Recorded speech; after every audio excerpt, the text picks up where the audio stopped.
मैं doctor Veena Singh, MD paediatrics. आज एक ऐसा टॉपिक लेकर आई हूँ जो स्पेशली बच्चों से रिलेटेड है, along with the parents and doctors.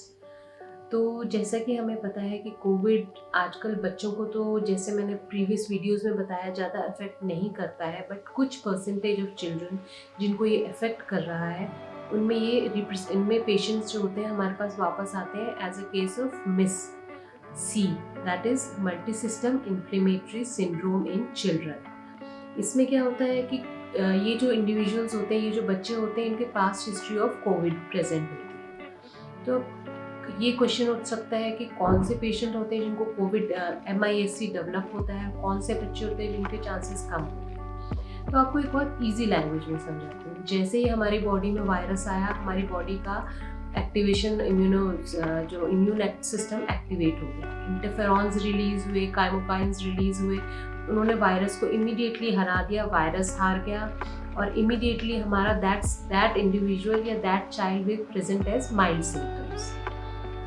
अब दूसरे सिनेरियो में वायरस ने हमारे बॉडी में अटैक किया। अटैक करने के बाद हमारा इंटरफेरॉन्स ने रिएक्ट तो किया, बहुत स्लोली रिएक्ट किया, बहुत टाइम लिया, तो हमारे बहुत सारे इम्यूनोमॉड्यूलेटर्स बॉडी में आ गए। At that time virus already multiply हो चुका है, तो that child will present as moderate to severe case. तो ये वाले जो इंडिविजुअल्स होते हैं जिनको moderate to severe case initially हुआ है, they can come as MIS-C।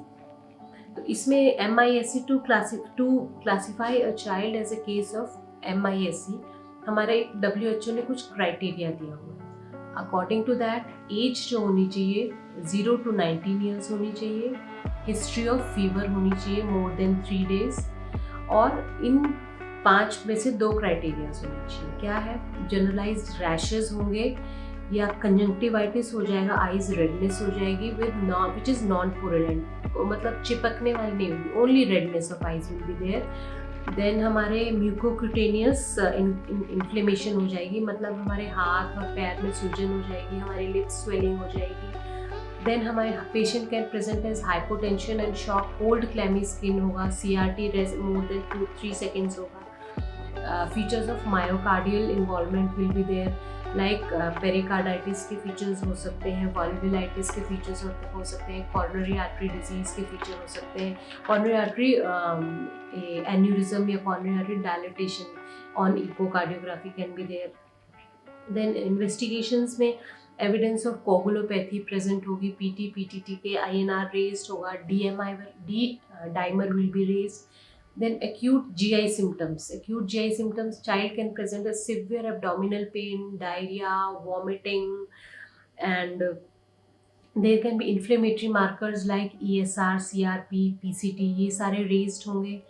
और we have to rule out other bacterial infection also like streptococcal या staphylococcal toxic shock syndrome तो नहीं है कहीं।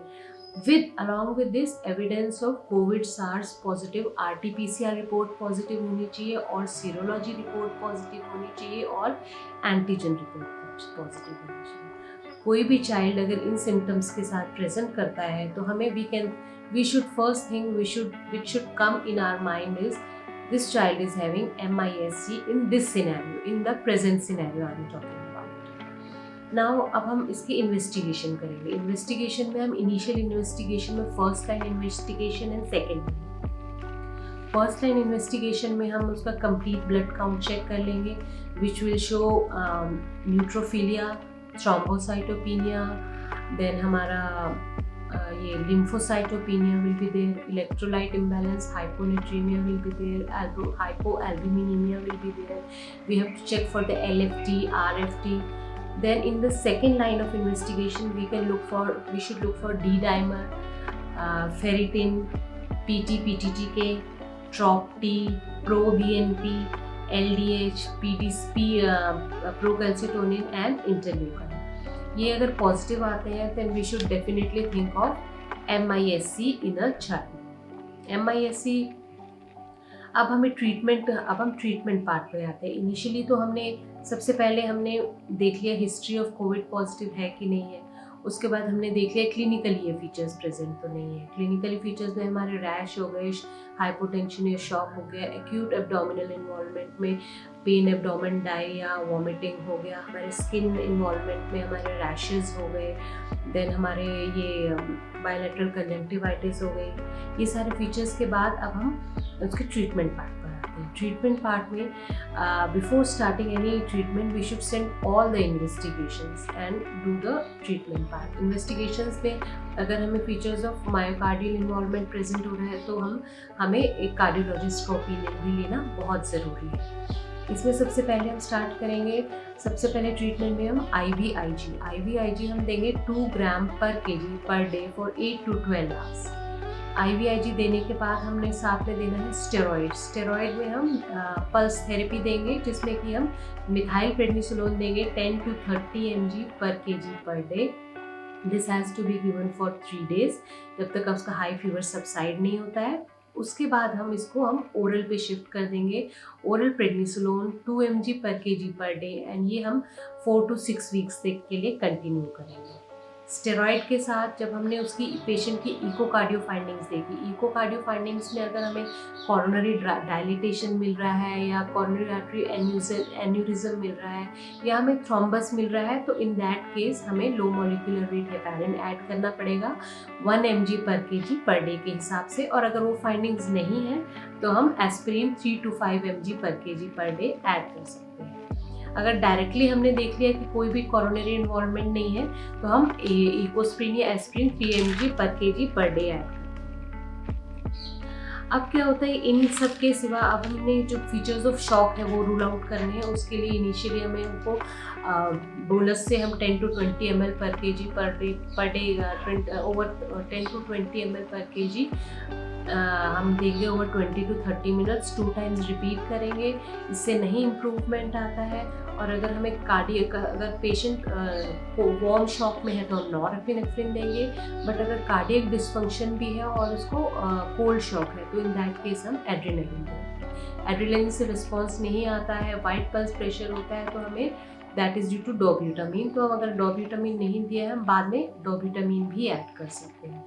तो अगर हम इसलिए ये वीडियो मैंने स्पेशली इसलिए बनाई है कि पोस्ट कोविड केसेस में बच्चों में हम जैसे कि बताते हैं कि मोस्ट केसेस माइल्ड होते हैं, बट पेरेंट्स ये सोच के कि मोस्ट केसेस हमारा बच्चा ठीक है, माइल्ड है, घर में ही ठीक हो जाएगा।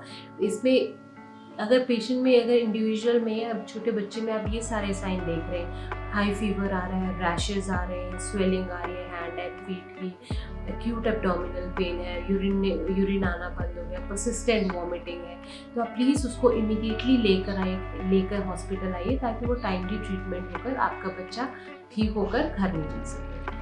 तो इन सब बातों का एज अ पेरेंट आप ध्यान रखेंगे। एज अ डॉक्टर, जहाँ पीडियाट्रिशियन अवेलेबल नहीं है छोटे छोटे गांव में, वहाँ अगर आपके पास कोई पेशेंट ऐसा आता है तो प्लीज़ आप एज अ डॉक्टर ये चीज़ ध्यान रखिए, डॉक्टर या पैरामेडिकल स्टाफ ये चीज़ ध्यान रखिए। कोई भी पेशेंट अगर इन सब सिम्टम्स के साथ आता है तो उसको इमीडिएटली जो ट्रीटमेंट आप प्राइमरी लेवल पे दे सकते हैं वो दें, और नहीं दे सकते तो उसको इमीडिएटली रेफर करें। आई होप ये वीडियो आपको यूज़फुल लगी होगी, और मैं ऐसे ही नेक्स्ट वीडियो बहुत शॉर्ट जल्दी से लेकर आऊँगी। Till that time, take care, good bye.